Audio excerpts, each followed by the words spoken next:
A noite na mansão Vieira era sempre a mesma. Um silêncio pesado, que parecia ter cor e peso, preenchia cada corredor. Ricardo, o dono da casa, caminhava descalço pelo mármore frio, um fantasma em seu próprio palácio. Ele parou, como fazia todas as noites, em frente ao enorme retrato de sua falecida esposa. Helena sorria na pintura, os olhos cheios de uma vida que tinha sido roubada daquela casa há 2 longos anos. Para Ricardo, o tempo tinha parado naquele dia. Ele era um homem rico em tudo o que o dinheiro podia comprar, mas miseravelmente pobre de alegria, de calor, de vida. A casa não era um lar, era um mausoléu de luxo que ele construiu para abrigar sua própria dor e as memórias de um amor que se foi. Enquanto Ricardo se afogava em seu luto no andar de cima, uma pequena e secreta celebração acontecia na cozinha. Isabela, a nova empregada, tinha terminado seu longo dia de trabalho. Era seu aniversário de 27 anos, o primeiro que ela passava longe de sua família, de sua cidadezinha no interior. A solidão que sentia era uma dor física, uma pontada no peito que a acompanhava desde que acordou. Ela tinha vindo para a capital em busca de um futuro melhor, para mandar dinheiro para seus pais e irmãos. Mas o preço desse futuro naquela noite parecia alto demais. A cozinha, vasta e moderna, com suas bancadas de aço inoxidável, parecia fria e grande demais para a sua pequena e solitária presença. Com as mãos um pouco trêmulas, ela tirou de uma sacola de papel um único bolinho de baunilha que tinha comprado na padaria com o pouco dinheiro que lhe sobrava. Colocou o bolinho em um pires e de seu bolso tirou uma única vela que guardava para uma ocasião especial. A ocasião tinha chegado e era tão diferente do que ela imaginava. Ela acendeu a vela com um fósforo. A pequena chama dançou e por um instante o brilho dourado foi a única fonte de calor em toda a imensa e fria mansão. Era um pequeno ato de desafio contra a tristeza, uma forma de dizer para si mesma que ela não tinha esquecido de quem era, mesmo naquele lugar que parecia querer apagar a identidade de todos. Isabela fechou os olhos, fez um pedido silencioso e então cantou para si mesma. Parabéns para você, nessa data querida. A voz dela era um sussurro, mal passando de um sopro para não quebrar a regra de silêncio da casa. Cada palavra era uma lembrança de seus outros aniversários, cheios de gente, de abraços, da voz desafinada de sua mãe. Ao terminar a canção, uma única lágrima, quente e teimosa, escorreu por seu rosto e pingou no pires. Era uma lágrima de saudade, de solidão, mas também de resiliência. Ela estava ali, sozinha, mas estava comemorando. Estava se recusando a deixar que a tristeza vencesse por completo. Lá em cima, Ricardo decidiu que precisava de uma bebida. O uísque não lhe trazia mais prazer, mas o ritual de se servir, de sentir o peso do copo de cristal na mão, era uma distração. Ele caminhava pelos corredores escuros, onde cada objeto estava exatamente em seu lugar, cada superfície brilhando, mesmo na penumbra. A casa era um reflexo da governanta, Graziella, a irmã mais velha de sua falecida esposa. Era ela quem mantinha a ordem, a disciplina, o luto. Para Graziella, a memória de Helena deveria ser honrada com silêncio, flores brancas e uma rigidez que beirava o fanatismo. E Ricardo, anestesiado pela dor, permitia. A solidão de Ricardo e a de Isabela eram espelhos uma da outra naquela noite, separadas por um andar e por um abismo social. Ele, cercado por uma riqueza que não lhe trazia consolo, sentindo a falta de uma única pessoa que dava sentido a tudo. Ela, sem nada além de um bolinho barato, sentindo a falta de todas as pessoas que davam sentido à sua vida. Eram 2 ilhas de tristeza na mesma casa escura, 2 corações que doíam pela mesma razão, a ausência. E nenhum dos dois imaginava que, naquela noite, seus mundos estavam prestes a colidir de uma forma que mudaria tudo. Depois de soprar a vela, Isabela partiu o bolinho com uma pequena colher. O gosto era doce, mas sua garganta estava apertada demais para sentir o sabor direito. Ela comeu devagar, no escuro, apenas com a luz da lua que entrava pela janela da cozinha. Cada garfada era um ato de autoafirmação. Ela se lembrava de sua mãe dizendo: "Não importa o quão difícil as coisas fiquem, minha filha, nunca deixe de comemorar quem você é." E ela estava ali, cumprindo a promessa, mesmo com o coração em pedaços. Era uma celebração triste, a mais triste de sua vida, mas ainda era uma celebração. Enquanto isso, Graziela dormia o sono dos justos em seu quarto impecável. Ela era a rainha daquela casa, e seu poder vinha da dor de Ricardo. Ao manter a mansão em um estado de luto perpétuo, ela se tornava indispensável. Era ela quem garantia que a dignidade da memória de sua irmã fosse preservada. Mas, na verdade, ela estava apenas mantendo Ricardo preso em uma gaiola de tristeza, pois um homem triste e apático era um homem fácil de controlar, e ela controlava tudo: as contas, os funcionários, o cardápio, a cor das flores. Qualquer sinal de vida, de cor, de alegria, era visto por ela como uma traição à memória de Helena. Isabela terminou seu bolinho e, com um cuidado obsessivo, limpou cada migalha do pires e da mesa. Lavou a colher e o pires e os guardou exatamente no mesmo lugar. Apagou qualquer vestígio de sua pequena festa particular. Ela tinha aprendido, em poucas semanas, que naquela casa o menor desvio da ordem era um crime. Graziela tinha olhos em todos os lugares. A governanta não caçava apenas poeira ou desorganização. Ela caçava qualquer sinal de vida, de individualidade. E uma vela de aniversário, um momento de celebração pessoal, por mais silencioso que fosse, seria considerado por ela um ato de rebelião imperdoável. Ricardo desceu as escadas, sem fazer barulho. Seus pés o levaram em direção à adega, mas algo o fez parar na entrada da cozinha. Uma sombra, um movimento. Ele parou, escondido na escuridão do corredor, e observou.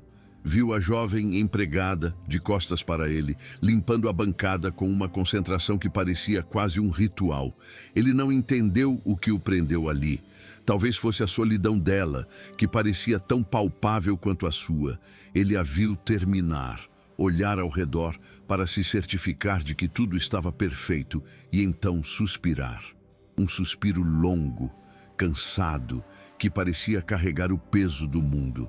A jovem se virou e, por um instante, a luz da lua iluminou seu rosto. Ele viu as marcas de lágrimas secas em suas bochechas e sentiu algo que não sentia há muito tempo, uma pontada de empatia. Ele não viu uma funcionária, viu uma pessoa, uma menina que parecia tão perdida e sozinha quanto ele. Ele não sabia que era o aniversário dela, não sabia de sua celebração solitária, mas ele reconheceu a aura de tristeza, pois era a mesma que o envolvia todas as noites. E pela primeira vez em 2 anos, ele sentiu vontade de fazer algo que não fosse se trancar em seu próprio mundo. A casa continuava em seu silêncio habitual. O grande relógio de pêndulo na sala de estar bateu uma única vez, marcando a 1 da manhã. O som ecoou pela mansão como o gongo de um funeral. Para Ricardo, cada badalada era um lembrete do tempo que passava, do tempo que ele estava perdendo, afundado em seu luto. Para Isabela, era um lembrete de que seu aniversário estava acabando e que o dia seguinte traria a mesma rotina de trabalho duro e solidão. Eles estavam em mundos diferentes, mas o tempo passava para os dois da mesma forma, arrastando-os para um futuro que parecia tão cinzento quanto o presente. A cozinheira da casa, Carmela, uma senhora de bom coração, já tinha notado a tristeza de Isabela e também via a crueldade com que Graziela tratava a nova empregada. A governanta parecia ter um prazer especial em dar a Isabela as tarefas mais difíceis, em criticar seu trabalho por detalhes insignificantes. Carmela sabia que era uma questão de tempo até que Graziella encontrasse um motivo para se livrar da menina, como já tinha feito com outras antes. A bondade e a dignidade de Isabela eram como uma luz que irritava os olhos de uma criatura acostumada com a escuridão, e Graziella não suportava aquela luz. Ricardo permaneceu nas sombras, observando Isabela sair da cozinha e caminhar em direção à ala dos funcionários. Ele se sentiu um intruso, um voyeur da tristeza alheia, mas não conseguiu se mover. A imagem dela, tão jovem e tão visivelmente triste, tinha quebrado alguma coisa dentro dele. Tinha furado a bolha de sua própria dor e o forçado a ver que existia outra pessoa sofrendo sob o mesmo teto que ele. E essa percepção, essa pequena faísca de conexão com outro ser humano, era ao mesmo tempo assustadora e estranhamente reconfortante. Ele não estava, afinal, completamente sozinho em sua ilha de dor. Isabela limpou cada migalha, apagou qualquer vestígio de sua pequena celebração. Ela sabia que naquela casa, a governanta Graziella não caçava apenas poeira, caçava qualquer sinal de vida. E uma vela de aniversário, por menor que fosse, era um crime imperdoável. Uma afronta ao luto sagrado que a cunhada do patrão fazia questão de impor a todos, como uma coroa de espinhos. A manhã seguinte ao aniversário de Isabela começou como todas as outras, com a inspeção de Graziella. A governanta caminhava pela casa como uma general, os olhos atentos a qualquer falha. Ela parou em frente a um aparador que Isabela tinha acabado de lustrar. Passou o dedo de luva branca sobre a superfície e o levantou, mostrando um grão de poeira quase invisível. "Isto é o que você chama de trabalho bem feito, Isabela?" Ela perguntou, a voz baixa, mas carregada de desprezo. "Se não consegue dar conta de uma tarefa tão simples, talvez este não seja o lugar para você." A humilhação, como sempre, foi na frente de outros funcionários que olharam para o chão, fingindo não ouvir. Era o método de Graziella, governar pelo medo e pela vergonha. A tirania dela se estendia a todos os cantos. Na cozinha, a cozinheira Carmela preparava uma sopa de legumes e o cheiro delicioso e caseiro começou a se espalhar pela casa. Graziella entrou, o nariz torcido. "Carmela, que cheiro é este? Parece uma feira livre. Já conversamos sobre isso. As refeições nesta casa devem ser discretas, neutras. Estamos em luto." Carmela, que trabalhava ali há mais de 20 anos, apenas assentiu, os olhos tristes. "Sim, senhora Graziella." A ordem era absurda.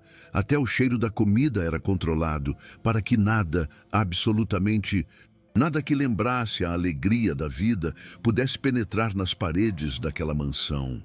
Apesar da atmosfera opressiva, Isabela se recusava a deixar que a amargura daquela casa a contaminasse. Ela continuava a fazer seu trabalho com uma dignidade silenciosa e praticava pequenos atos de bondade, sua forma de resistência. Deixava um copo de água fresca para o velho jardineiro que trabalhava sob o sol. Ajudava Carmela a descascar as batatas quando Graziella não estava por perto, oferecendo um ouvido amigo para a cozinheira desabafar. Eram gestos minúsculos, quase invisíveis, mas que a mantinham conectada à sua própria humanidade, impedindo que ela se transformasse em mais um fantasma naquele lugar. Enquanto isso, no andar de cima, Ricardo vivia em sua gaiola dourada. Sua rotina era um espelho de seu luto, monótona e repetitiva. Ele acordava tarde, encontrava a bandeja com o café da manhã intocado do lado de fora de seu escritório e passava o dia olhando para planilhas no computador, mas sem realmente absorver os números. Seus dias eram uma longa caminhada entre o escritório e a biblioteca, sempre terminando no mesmo lugar, em frente ao retrato de Helena. Ele conversava com a pintura em silêncio, contando sobre seu dia vazio, perguntando por que ela o tinha deixado. A riqueza ao seu redor era uma zombaria. Ele tinha tudo e não tinha nada. A casa era um reflexo perfeito do estado de espírito de seu dono, vasta, luxuosa e completamente vazia de vida. As salas de visita, com seus sofás de seda e lustres de cristal, nunca recebiam visitas. A sala de jantar, com sua mesa para 20 pessoas, era usada apenas por ele, quando ele se dignava a comer ali. Era um homem assombrado, que tinha permitido que sua casa se tornasse o túmulo de suas memórias felizes. E Graziella era a zeladora perfeita para aquele cemitério de luxo. Ela garantia que nenhuma luz, nenhuma cor, nenhum som perturbasse o descanso eterno da alegria daquela família. Mas a imagem da empregada chorando na cozinha na noite anterior tinha deixado uma pequena rachadura na armadura de Ricardo. Naquele dia, pela primeira vez, ele a notou. Ele a viu de longe, no jardim, parando para ajudar o jardineiro a recolher umas folhas que tinham caído. Viu a gentileza em seu gesto. Mais tarde, ele a viu na cozinha, ouvindo Carmela com uma expressão de genuína compaixão. Ele não sabia o nome dela, não sabia nada sobre ela, mas começou a vê-la não como parte da mobília, mas como uma pessoa. Uma pessoa que, como ele, parecia carregar uma tristeza silenciosa em seus ombros. Isabela, por sua vez, tentava sobreviver. O trabalho era duro, as humilhações de Graziella eram constantes e a saudade de casa era uma dor que não passava. Ela chorava todas as noites em seu pequeno quarto, olhando para as fotos de sua família. Mas pela manhã ela se levantava, lavava o rosto e vestia seu uniforme, pronta para mais um dia. A força dela vinha da necessidade. Cada dia de trabalho era o dinheiro do aluguel de seus pais, o remédio de sua avó. E essa responsabilidade era maior do que qualquer crueldade de Graziella. Ela era uma guerreira silenciosa, lutando sua batalha diária em um campo minado de tristeza e luxo. A obsessão de Graziella em manter o luto era patológica. Ela fiscalizava as flores que chegavam, garantindo que fossem sempre lírios brancos, sem cor, sem perfume. Proibia qualquer tipo de música, mesmo o rádio baixo na cozinha dos funcionários. E falava de sua falecida irmã, Helena, como se ela fosse uma santa, uma mártir. Helena era a elegância em pessoa. Ela jamais permitiria essa vulgaridade. Ela dizia, ao criticar o avental de uma cozinheira ou o barulho de um aspirador de pó. Ela usava a memória da irmã como uma arma para impor suas próprias regras e seu próprio gosto impecável e frio. Ricardo, em sua dor, nunca questionou nada disso. Ele achava que a rigidez de Graziella era uma forma de respeito, de amor pela irmã que se foi. Ele não percebia que era uma forma de controle. Graziella não estava honrando a memória de Helena. Estava a mumificando. Helena, em vida, era uma mulher vibrante, que amava festas, música alta e flores coloridas. A casa, sob o comando de Graziella, tinha se tornado o oposto exato da mulher que ela supostamente homenageava. E Ricardo, cego pela dor, não via a contradição. Ele aceitava a prisão, pois se sentia culpado pela liberdade que perdeu. O luto de Ricardo era complicado, cheio de culpa. Helena tinha morrido em um acidente de carro, voltando de uma viagem que ele não quis fazer com ela. Ele estava ocupado demais. Tinha uma reunião importante. Vá você, meu amor. A gente comemora quando você voltar, ele disse. Ela nunca voltou. E a culpa por aquela última decisão, por ter escolhido o trabalho em vez dela, o corroía por dentro. Ele se sentia responsável. E talvez por isso ele aceitava a penitência que Graziella lhe impunha. A casa silenciosa, a vida cinzenta. Talvez fosse o que ele merecia. Isabela sentia a tristeza da casa como uma presença física. Ela, que veio de uma casa pequena, barulhenta e cheia de gente, se sentia sufocada naquele silêncio. Ela limpava os objetos de luxo, os troféus, as obras de arte e via neles não a beleza, mas a solidão de seu dono. Um homem que tinha o mundo aos seus pés, mas que vivia como um prisioneiro. Ela sentia pena dele. E essa pena era algo perigoso de se sentir pelo patrão, especialmente com uma guardiã ciumenta como Graziella, sempre por perto, vigiando cada um de seus movimentos. A cozinheira Carmela tentava alertá-la. Cuidado, menina. Essa Graziella é uma cobra. Não demonstre muito, não chame a atenção. Faça seu trabalho e fique invisível. É o único jeito de sobreviver aqui. Isabela agradecia os conselhos, mas não conseguia ser assim. Não conseguia ser indiferente. A bondade era parte dela, como a cor de seus olhos. E ela continuava com seus pequenos gestos. Um sorriso, uma palavra de conforto, um cuidado extra com as coisas do patrão. E Graziella, claro, notava tudo. E seu desprezo por Isabela se transformava dia a dia em um ódio vigilante. A tensão na casa podia ser cortada com uma faca. De um lado, Graziella e sua ordem fúnebre. Do outro, a resiliência silenciosa de Isabela. E no meio, Ricardo, o homem fantasma que andava pelos corredores sem ver a guerra que era travada em seu nome. Era uma casa de segredos, de dores não ditas, de emoções reprimidas. E estava prestes a explodir. Faltava apenas uma faísca, um pequeno evento inesperado que quebrasse a rotina e forçasse os personagens a saírem de seus papéis. E essa faísca viria da pessoa mais improvável, o próprio Ricardo. Mais uma noite caiu sobre a mansão Vieira. Mais um dia de silêncio e solidão tinha chegado ao fim. Isabela terminou seu trabalho, o corpo doendo de cansaço, a alma pesada de saudade. Ela comeu um prato de sopa na cozinha silenciosa e se preparou para ir para seu pequeno quarto. Ricardo, em seu escritório, olhou para o relógio. 11 da noite. Ele não tinha fome, não tinha sono. Tinha apenas um vazio imenso no peito. A lembrança de Helena estava particularmente forte naquela noite. A dor era quase insuportável. Ele se levantou, precisando de ar, de um outro cenário que não fossem as paredes de seu escritório. Ele precisava de uma distração, por menor que fosse. E então ele se lembrou da cena da noite anterior. A imagem da empregada, sozinha na cozinha, com seu bolinho e sua lágrima solitária. A imagem da solidão dela, que por um instante fez a sua própria parecer um pouco menor. E um impulso, uma ideia que ele mesmo não entendeu, tomou conta dele. Ele não queria uísque, ele queria um copo de leite, uma bebida de criança, uma lembrança de um tempo mais simples. E pela primeira vez em anos, ele decidiu que iria até a cozinha para pegá-lo ele mesmo. Ele desceu as escadas de mármore, cada passo um eco no silêncio que ele mesmo criou. Ele não esperava encontrar ninguém.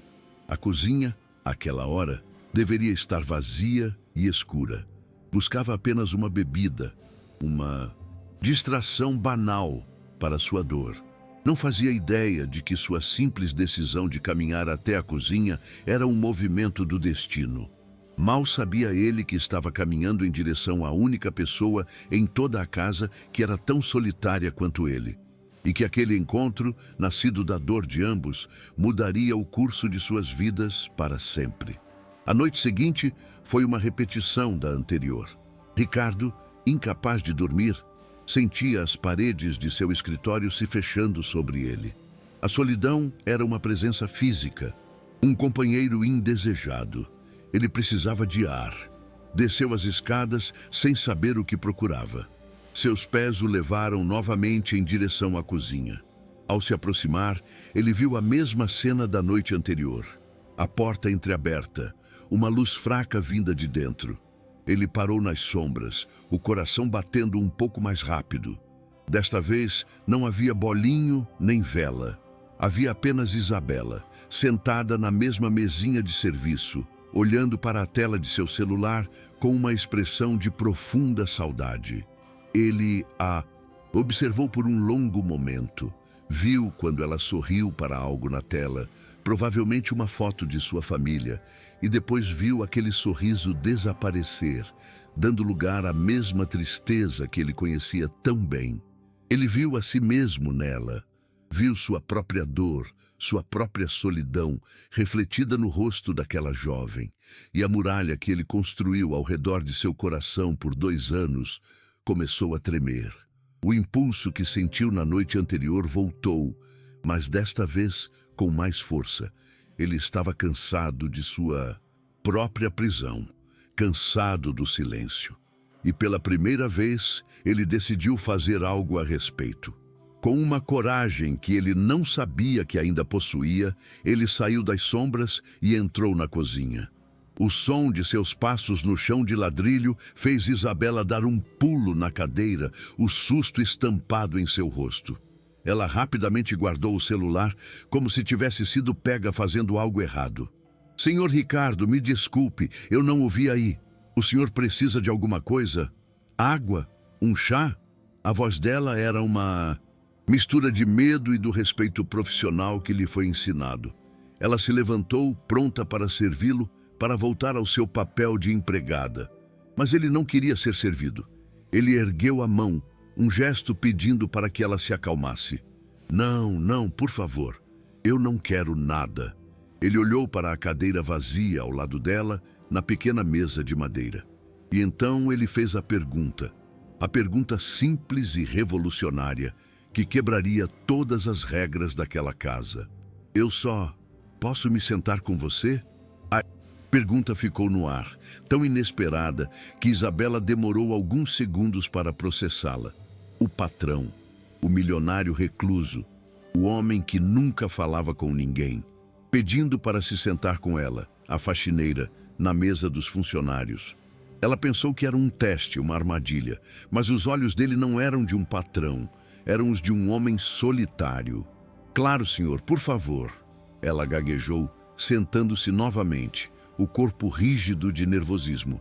Ricardo puxou a cadeira simples de madeira e se sentou. O silêncio que se seguiu foi constrangedor, mas também estranhamente íntimo. Ele, com seu pijama de seda caro, ela, com seu uniforme simples e um pouco desgastado. 2 mundos, 2 vidas, colidindo em uma pequena mesa de cozinha no meio da noite. Ele não sabia o que dizer. Fazia tanto tempo que não tinha uma conversa normal que se sentia enferrujado, inadequado. Noite longa? Ele finalmente perguntou, a voz um pouco rouca. Isabela apenas assentiu. Para quebrar o silêncio, Isabela se levantou. O senhor aceita um chá? Ajuda a dormir. Ele concordou com a cabeça. Observou enquanto ela se movia pela cozinha com uma graça silenciosa, pegando o bule, aquecendo a água. Eram gestos simples, cotidianos, mas para Ricardo, que vivia em um mundo onde tudo era feito para ele, aquela normalidade era fascinante. Ela lhe serviu uma xícara de chá de camomila e uma para ela. Quando ela se sentou de novo, seus ombros pareciam um pouco menos tensos. O ato de servir, de cuidar, a colocou em um terreno mais familiar e a acalmou. Eles beberam o chá em silêncio por um tempo. Não era mais um silêncio constrangedor. Era um silêncio compartilhado. Um silêncio que dizia, eu não sei qual é a sua dor, mas eu reconheço a sua solidão, pois ela é igual à minha. Ricardo olhou para as mãos dela, calejadas pelo trabalho, segurando a xícara quente, mãos que trabalhavam, que lutavam, que sentiam. E sentiu uma vergonha profunda de si mesmo, de suas próprias mãos, que não faziam nada além de assinar cheques e se servir de uísque. Ele tinha se tornado um espectador de sua própria vida. Você é de onde? Ele perguntou, a pergunta saindo mais naturalmente desta vez. Do interior de Minas, senhor. Ela respondeu, minha família toda está lá. E você sente falta deles? Ela deu um pequeno sorriso triste. Todos os dias, mas a gente faz o que precisa ser feito, não é? A frase simples, dita sem autopiedade, o atingiu em cheio. Ela também fazia sacrifícios, também sentia dor, mas continuava em frente, com uma força silenciosa que ele, com toda a sua fortuna, tinha perdido há muito tempo. Ele não era mais forte que ela. Na verdade, naquele momento, ele se sentiu a pessoa mais fraca daquela casa. A conversa continuou, aos poucos, como um riacho que começa a descongelar. Ele perguntou sobre a família dela. Ela perguntou sobre o retrato de Helena. E ele, pela primeira vez com uma estranha, falou sobre sua esposa. Não sobre a doença, mas sobre como ela amava as flores do jardim, sobre como a risada dela costumava encher aqueles corredores. E ao falar dela, ele sentiu um alívio, como se estivesse abrindo uma janela em um quarto que estava fechado há anos. Isabela ouvia com uma empatia genuína, sem dizer frases feitas, apenas ouvindo, o que era exatamente o que ele precisava. O que eles não sabiam é que não estavam completamente sozinhos. Carmela, a cozinheira, que tinha se levantado para beber um copo de água, parou na entrada do corredor da cozinha. Ela viu a cena. O patrão e a nova empregada sentados juntos, conversando baixo sob a luz fraca da lua. Viu a xícara de chá nas mãos de Ricardo. Viu a expressão no rosto dele, uma expressão que ela não via há 2 anos. Uma sombra de paz. Um sorriso caloroso e esperançoso brotou no rosto de Carmela. Ela não disse nada. Apenas recuou em silêncio, levando consigo aquele segredo, aquela pequena semente de mudança que ela torcia para que florescesse. O grande relógio da sala bateu às 3 da manhã. Ricardo se surpreendeu. Tinha passado horas ali e nem tinha visto o tempo passar. Ele se levantou. Está tarde. Obrigado pelo chá, Isabela. Foi a primeira vez que ele disse o nome dela. De nada, Sr. Ricardo, ela respondeu, levantando-se também. Por um instante, eles apenas se olharam. E naquele olhar uma ponte foi construída. Uma ponte frágil, feita de solidão compartilhada e de uma xícara de chá, mas forte o suficiente para conectar 2 mundos. Ele se sentiu mais leve do que em anos. E ela, pela primeira vez. Naquela casa, não se sentiu completamente sozinha. Ricardo voltou para o seu quarto, mas não para o luto de sempre. Deitou-se na cama e, em vez de ser assombrado pelas memórias, ele pensou na conversa, na simplicidade daquele momento. Foi a primeira noite em 2 anos em que o fantasma de Helena não parecia uma acusação, mas uma presença suave, talvez até feliz, por ele ter encontrado uma faísca de conexão. Ele adormeceu sem a ajuda do uísque. E em seu sono, pela primeira vez em muito tempo, não houve pesadelos. Houve apenas o silêncio, mas um silêncio que não era mais de vazio e sim de calma. Isabela também voltou para o seu quarto, o coração um pouco mais leve. O encontro com o patrão foi estranho, assustador, mas também bonito. Ele não era o monstro recluso que todos descreviam. Era apenas um homem triste. E ao compartilhar um pouco de sua tristeza, ele tinha aliviado um pouco a dela. Ela se sentia menos invisível. Naquela noite, ela não chorou de saudade. Adormeceu com um pequeno sorriso nos lábios, sentindo que talvez, apenas talvez, houvesse um lugar para a gentileza naquela casa, afinal de contas. Mal sabia ela que a gentileza era vista como um crime por quem realmente governava aquele lugar. O sol da manhã seguinte nasceu e com ele a dura realidade voltou. Isabela era a empregada. Ricardo era o patrão. O encontro noturno parecia um sonho, uma bolha de irrealidade. Mas algo tinha mudado. A atmosfera da casa para eles não era mais a mesma. Havia um segredo. Entre eles, um fio invisível que os conectava. Um segredo que era perigoso, pois em um reino governado pela rainha do luto, qualquer sinal de consolo era um ato de alta traição. E a rainha, Graziella, tinha espiões em todos os lugares e um instinto apurado para farejar qualquer ameaça ao seu poder. Naquela cozinha, um patrão e uma empregada dividiram uma xícara de chá no meio da noite. O gesto era pequeno, quase insignificante para o mundo lá fora, mas as regras daquela casa eram de ferro e eles, sem saber, tinham acabado de cometer o crime mais perigoso de todos, o de encontrar consolo um no outro. Aquele pequeno ato de humanidade foi uma pedra jogada no lago estagnado daquela casa. E as ondas que ele criaria estavam prestes a se chocar violentamente contra as muralhas de controle erguidas por Graziella. E a guardiã daquelas regras, todos sabiam, tinha um sono muito leve. A manhã seguinte nasceu diferente. Ricardo acordou sentindo menos peso nos ombros.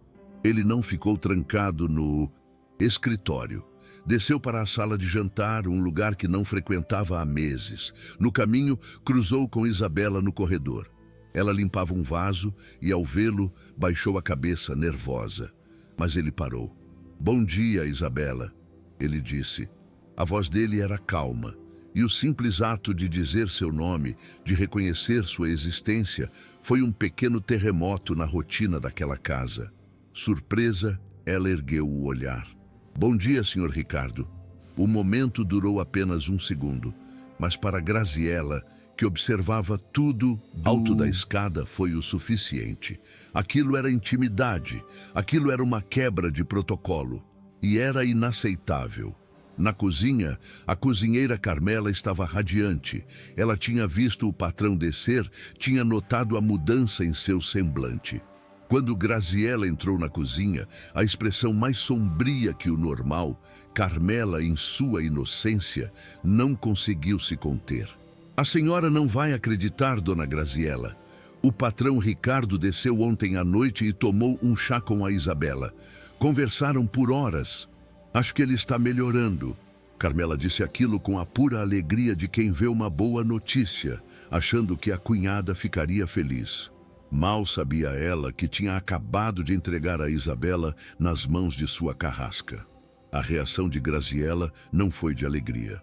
Foi de uma fúria gelada. O rosto dela se transformou em uma máscara de mármore. O sorriso de Carmela morreu nos lábios ao ver a expressão da patroa. Graziella não disse uma palavra. Apenas se virou e saiu da cozinha. Os passos silenciosos e rápidos, como os de um predador que acaba de farejar o sangue de sua presa. Para ela, a notícia não era sobre a melhora de Ricardo, era sobre a perda de seu controle. Uma empregada, uma Zé Ninguém, tinha conseguido em uma noite o que ela não conseguiu em 2 anos, furar a bolha de luto de Ricardo. Aquilo não era cura, era uma invasão, e a invasora precisava ser expulsa. Ela encontrou Isabela na biblioteca, espanando os livros que ninguém lia. Graziella fechou as portas duplas de madeira atrás de si, o som ecoando no silêncio do cômodo. Isabela se virou assustada. "Senhora Graziella!" A governanta se aproximou, os olhos faiscando de ódio contido. "Como você ousa?" Ela sibilou, a voz baixa para que ninguém mais ouvisse, mas cada palavra pingando veneno. "Você pensa que eu sou idiota? Pensa que eu não sei o que você está fazendo? Se fazendo de coitadinha com essa sua falsa bondade para se aproveitar de um homem vulnerável, um homem de luto? Você é uma oportunista." Isabela ficou pálida, sem entender a fúria daquela mulher. "Do que a senhora está falando? Eu não fiz nada." "Nada?" Graziella riu, um som sem nenhuma alegria. "Você se senta com o patrão no meio da noite, serve chazinho, ouve as histórias tristes dele. Acha que eu não sei o seu tipo? Uma criada que sonha em virar patroa, uma golpista." As acusações eram tão absurdas, tão cruéis, que Isabela sentiu o ar faltar. Ela estava sendo acusada justamente pela única coisa pura que tinha acontecido naquela casa. O único momento de conexão humana. O ataque verbal continuou. Graziella a circulava como um tubarão. "Esta casa está de luto, em respeito à minha irmã, e você, com sua presença, está profanando essa memória." Está trazendo a vulgaridade da sua vidinha para dentro de um santuário. Ela se aproximou do rosto de Isabela, o desprezo evidente em cada linha de sua face. Você é uma ninguém, uma empregada, e parece que se esqueceu do seu lugar. A crueldade era calculada para ferir, para esmagar, para fazer Isabela se sentir tão pequena e suja quanto Graziella acreditava que ela era. Finalmente veio o golpe final. Arrume suas coisas, Graziella disse, a voz agora fria e final. Você tem 1 hora para estar fora desta propriedade. Você está demitida. Isabela sentiu o chão sumir. Demitida. Para onde ela iria? O que faria? O desespero a atingiu em cheio, mas em meio ao pânico, uma centelha de dignidade se acendeu. Ela não tinha feito nada de errado e não ia aceitar aquela humilhação calada. Ah, senhora não pode fazer isso, ela disse, a voz trêmula, mas firme. Eu não fiz nada para ser demitida. Ah, eu não posso? Graziella zombou. Querida, eu posso tudo nesta casa. Eu não fiz nada de errado. Isabela repetiu, as lágrimas agora escorrendo por seu rosto. Eu nunca desrespeitaria o patrão ou a memória da sua esposa. Ele estava triste, ele estava sozinho, ele só se sentou comigo. Nós só conversamos. A defesa dela era a mais simples e mais poderosa de todas. A verdade. A pureza que tinha acontecido era a sua única arma contra a malícia de Graziella. E foi essa verdade que, sem que elas soubessem, estava sendo ouvida. O que as duas mulheres não sabiam era que Ricardo, sentindo-se mais leve e mais vivo, tinha decidido pegar um livro na biblioteca para ler no jardim. Ele caminhou pelo corredor e, ao chegar perto das portas duplas, ouviu as vozes alteradas. Ele parou, a mão na maçaneta, e escutou. Ouviu a voz venenosa de sua cunhada, as acusações cruéis, a palavra demitida. E então ele ouviu a voz trêmula, mas digna de Isabela, se defendendo com a simplicidade da verdade. Ele só se sentou comigo. A frase ecoou na mente de Ricardo. Um ato tão pequeno, tão humano, sendo transformado em um crime. Naquele instante, atrás da porta, o mundo de Ricardo virou de cabeça para baixo. A venda que o luto e a culpa tinham colocado em seus olhos finalmente caiu. Ele ouviu a acusação de Graziella e a defesa de Isabela, e na colisão daquelas duas verdades, ele finalmente entendeu tudo. Entendeu que Graziella não estava protegendo a memória de Helena. Ela estava usando a memória de Helena como uma desculpa para exercer poder. Ela não estava mantendo a casa em luto por respeito. Estava o mantendo, ele, em uma prisão de tristeza, pois um homem triste era um homem fácil de controlar. A revelação foi brutal. Por 2 anos, ele viveu em uma mentira que ele mesmo ajudou a construir. Sua casa não era um santuário de luto, era um reino de tirania. E a guardiã de sua dor, sua fiel cunhada, era na verdade sua carcereira. Ela não queria que ele melhorasse. A melhora dele significaria o fim do reinado dela. E a pequena faísca de vida que Isabela tinha acendido, a simples xícara de chá, era uma ameaça mortal ao poder de Graziella. E por isso, a menina precisava ser eliminada. Uma fúria como ele nunca sentiu na vida tomou conta dele. Uma fúria contra Graziella, por sua manipulação, mas principalmente uma fúria contra si mesmo, por sua fraqueza, por sua cegueira. Ele tinha permitido que aquilo acontecesse. Tinha entregado sua vida e sua casa nas mãos de uma mulher venenosa e tinha se escondido enquanto a crueldade acontecia bem debaixo de seu teto. O tempo de se esconder tinha acabado. O tempo de luto passivo tinha terminado. Era hora de o verdadeiro dono da casa tomar de volta o seu trono e fazer justiça. Dentro da biblioteca, Graziella deu seu ultimato. 1 hora ou chamo os seguranças para arrastá-la para fora. E acredite, eu farei. Com prazer. Ela se virou para sair, vitoriosa. Mas quando abriu a porta, deu de cara com Ricardo. Ele estava parado ali, o rosto uma máscara de uma calma aterrorizante. O sorriso de triunfo de Graziella congelou em seus lábios. Ela olhou para o rosto dele e, pela primeira vez, viu não o cunhado frágil e enlutado, mas o empresário implacável que ele era, o homem que construiu um império destruindo seus inimigos.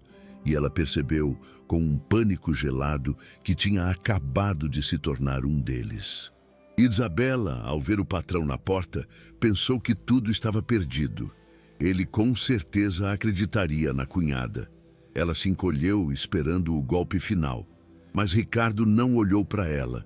Seus olhos estavam fixos em Graziella, um olhar que parecia atravessá-la. Ele não disse uma palavra, apenas deu um passo para o lado, segurando a porta aberta, um convite silencioso para que a cunhada entrasse em seu campo de batalha. O silêncio no corredor era ensurdecedor.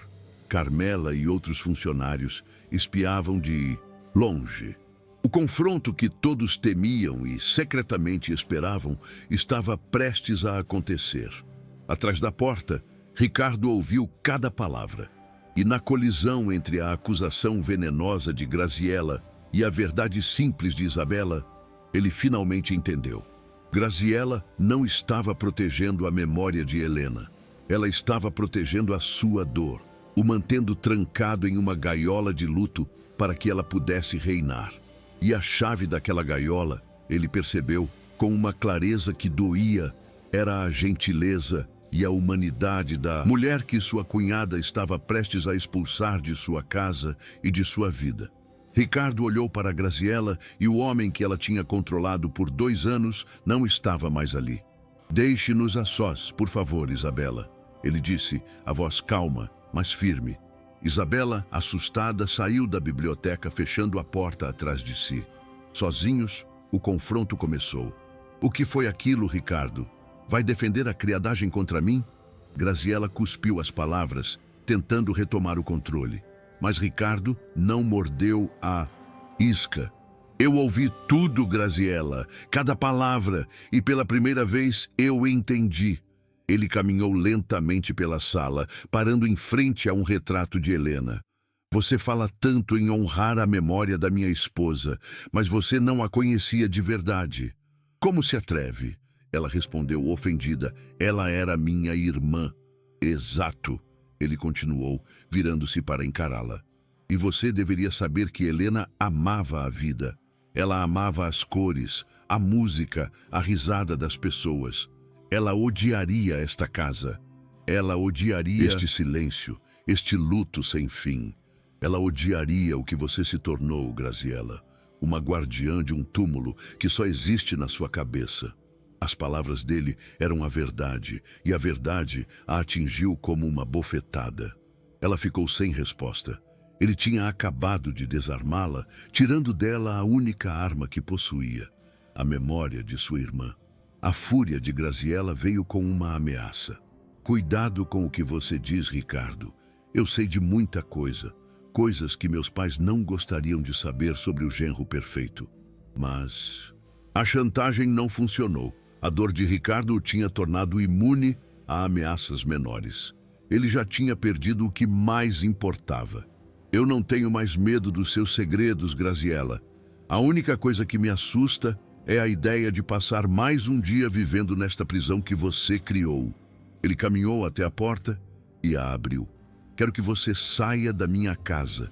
Pegue suas coisas, seus pertences, tudo e saia agora. A ordem foi tão final, tão absoluta, que Graziella não teve como argumentar. A autoridade na voz dele era a do homem que construiu um império, o homem que ela tinha esquecido que existia. Ela o olhou com um ódio que prometia uma guerra futura. Mas, por enquanto, ela tinha perdido a batalha. Sua saída foi patética. Os funcionários, que antes tremiam com sua presença, agora a observavam em silêncio enquanto ela subia as escadas para fazer suas malas. O reinado de terror da rainha do luto tinha chegado ao fim. A casa, pela primeira vez em muito tempo, prendeu a respiração, esperando para ver o que viria depois. Ricardo encontrou Isabela no corredor, pronta para ir embora, o rosto manchado de lágrimas. Por favor, não vá, ele disse, a voz agora suave. Eu é que lhe peço perdão. Eu permiti que isso acontecesse. Isabela, confusa, não sabia o que pensar. Mas eu estou demitida. Não, ele respondeu. Pelo contrário, eu tenho uma nova proposta de trabalho para você. Ele a olhou e em seus olhos havia um pedido de ajuda. A vulnerabilidade de um homem que se vê perdido. Graziela se foi e eu não sei como consertar esta casa. Não sei como trazer a vida de volta para este lugar, mas eu acho que você sabe. Ele a levou de volta para a sala de estar, o coração da mansão. Eu quero lhe oferecer o cargo de gerente desta casa, o cargo de Graziela, com o mesmo salário, os mesmos privilégios. Isabela ficou boquiaberta, sem conseguir acreditar no que ouvia. Mas, senhor, eu sou só uma faxineira. Você é a única pessoa que vi trazer um pingo de calor para este lugar em 2 anos, ele disse. Sua única tarefa, se aceitar, será me ajudar a transformar este mausoléu em um lar de novo. Comece com o que você quiser. Música, flores coloridas, abra as janelas, deixe o sol entrar, traga amigos se quiser. Apenas me ajude a acabar com este silêncio. A proposta era insana, mas a sinceridade em seus olhos era real. Isabela, que minutos antes estava no fundo do poço, agora recebia as chaves do reino. Ela olhou ao redor, para a casa escura e triste, e viu não apenas um emprego, mas uma missão. Ela aceitou. A primeira ordem de Isabela como nova gerente foi simples, mas revolucionária. Ela pediu a Carmela que fizesse aquela sopa de legumes cheirosa que Graziela tinha proibido. E pela primeira vez em 2 anos, um aroma delicioso e cheio de vida se espalhou pelos corredores da mansão Vieira. Era o cheiro da mudança. As semanas seguintes foram uma revolução silenciosa. As flores brancas foram substituídas por arranjos vibrantes de gérberas e girassóis. As cortinas pesadas foram abertas, deixando a luz do sol inundar os cômodos. E timidamente a música voltou. Um rádio tocava baixo na cozinha e um dia Ricardo, passando pelo corredor, ouviu Isabela cantarolando uma canção de sua terra enquanto limpava. Ele parou, ouviu e pela primeira vez em muito tempo, um pequeno e enferrujado sorriso tocou seus lábios. A casa estava lentamente despertando de seu coma. Ricardo e Isabela se tornaram parceiros naquela missão de ressurreição. Ele lhe contava as coisas que Helena amava e ela, com seu jeito simples e prático, as trazia de volta. Ela gostava de jazz, ele dizia. E na noite seguinte, um som suave de saxofone flutuava pela casa. Ela sempre comprava pão doce na padaria da esquina, ele lembrava. E na manhã seguinte, o cheiro de pão doce quente vinha da cozinha. Isabela não estava tentando substituir Helena. Estava apenas lembrando a Ricardo que as coisas que sua esposa amava eram coisas vivas e não relíquias para serem trancadas em um túmulo. Uma amizade genuína começou a florescer entre eles, nascida daquela parceria. Ele se viu ansioso pelas conversas no final do dia, perguntando sobre a família dela, sobre seus sonhos. E ela, com sua calma e sua sabedoria simples, o ouvia, o aconselhava, o fazia rir. Ela o tratava não como o patrão milionário, mas como um homem que estava sofrendo. E ele, pela primeira vez, se permitiu ser vulnerável na frente de outra pessoa. Ele estava saindo de sua gaiola, um passo de cada vez, guiado pela mão gentil da mulher que ele tinha, por acaso, encontrado chorando em sua cozinha. A transformação da casa culminou em uma decisão de Ricardo. Ele decidiu dar um pequeno evento de caridade no jardim, algo que Helena costumava organizar todos os anos. Era um passo gigante para ele, uma forma de se reconectar com o mundo e com os amigos. Isabela, agora com a confiança de uma verdadeira gerente, organizou tudo com perfeição. No dia da festa, o jardim da mansão, antes um lugar, de silêncio e perfeição fria, estava cheio de gente, de risadas, de música. A vida tinha voltado, com força total. Ricardo, circulando entre os convidados, sentia-se um homem diferente. Ele não era mais o fantasma em sua própria casa. Era o anfitrião. De longe, ele observou Isabela, que conversava com os convidados com uma graça e uma dignidade que a faziam parecer a verdadeira dona da casa. Seus olhares se cruzaram sobre o jardim e eles sorriram um para o outro, um sorriso de cumplicidade, de vitória compartilhada. Eles tinham conseguido, tinham trazido a casa de volta à vida e, no processo, tinham curado um ao outro da solidão. Mas enquanto a festa celebrava um novo começo, em uma luxuosa sala de estar em outro bairro, uma guerra estava sendo planejada. Graziela estava sentada com seus pais, os poderosos e patriarcais chefes da família de Helena. O rosto dela estava coberto de lágrimas de crocodilo, enquanto contava sua versão distorcida dos fatos. Ele a expulsou, papai, a mim, e colocou uma criada no meu lugar. Ele está desonrando a memória de Helena, transformando a casa dela em um circo. Ele claramente não está bem. Está vulnerável, sendo manipulado por uma oportunista. O pai de Graziela, um homem acostumado a ter o controle de tudo, ouvia com uma expressão sombria. A honra de sua família estava em jogo. A memória de sua filha falecida estava sendo manchada. Deixe comigo, minha filha, ele disse, a voz cheia de uma autoridade fria. Nosso nome tem peso nesta cidade. E o império de Ricardo foi construído com a ajuda de nossa família. Ele parece ter se esquecido disso. Ele olhou para a esposa e para Graziela. Nossa família precisa intervir. Pelo bem dele, é claro. E para proteger o legado de nossa querida Helena. A ameaça era real e muito mais perigosa do que uma simples vingança de uma mulher amargurada. Era uma guerra entre duas famílias poderosas. Uma guerra por dinheiro, por status e pelo controle da vida de um homem. Graziela tinha perdido a batalha pela casa, mas estava prestes a iniciar uma guerra pelo império, usando a arma mais poderosa que tinha. A influência de seu sobrenome, o poder de seus pais, que se consideravam os verdadeiros guardiões da memória de sua filha e, por extensão, da fortuna de seu viúvo. A cena final volta para a festa no jardim. A música está tocando, as pessoas estão rindo. Ricardo se aproxima de Isabela. Obrigado, ele diz, a voz cheia de uma emoção que vai além da gratidão. Por tudo. Eu que agradeço.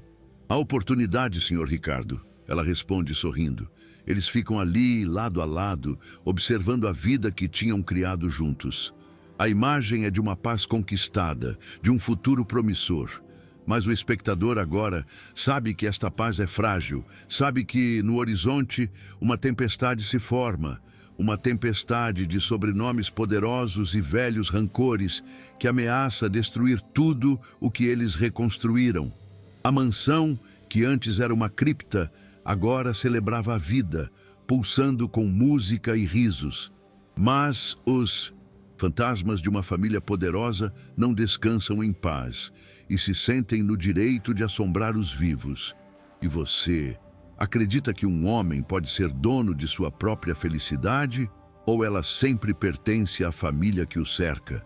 Será que a nova vida que Ricardo e Isabela construíram, baseada em uma conexão real e humana, é forte o suficiente para resistir a um ataque vindo do mundo do poder, do status e das aparências? A jornada deles para fora da solidão foi apenas o primeiro passo. Agora teriam que lutar juntos para defender a liberdade que conquistaram. A batalha contra o luto tinha sido vencida, mas a guerra contra a tradição e o controle familiar estava apenas começando. Se esta história tocou seu coração e te fez acreditar que a compaixão pode iluminar os lugares mais escuros, compartilhe com alguém que precisa lembrar que a vida, teimosa e insistente, sempre encontra um jeito de florescer de novo. mesmo nos terrenos mais áridos.